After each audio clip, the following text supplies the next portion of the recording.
I don't know when it became a tradition, but every time I showed up at his door in Port Harcourt's heavy evening heat, he handled me like he had been starving for years.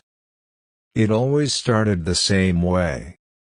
I would knock once, then twice, and he would swing the door open before the third knock could land.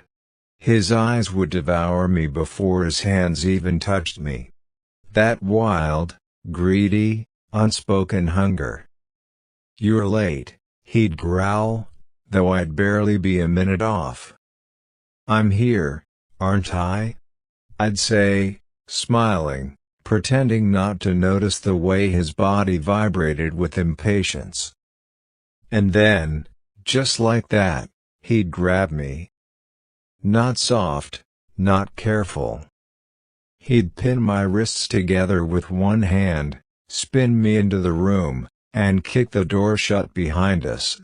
His fingers would dig into my waist as he dragged me against him, his breath hot against my ear. "You like making me wait," he whispered, voice low, almost dangerous. I'd gasp, the air knocked from my lungs by the sheer force of him, his scent, his strength, the way he left no space between us.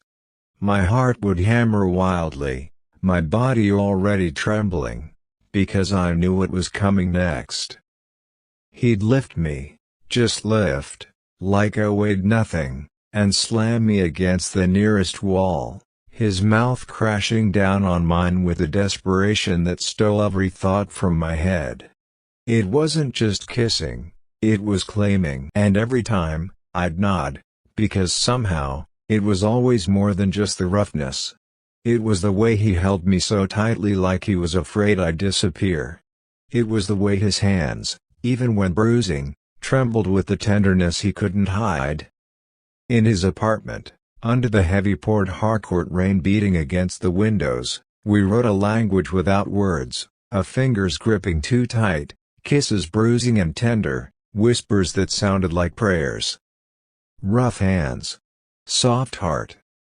And every time I visited, I surrendered a little more, not just my body, but pieces of myself I didn't even know I was willing to give. Because with him, rough never meant careless.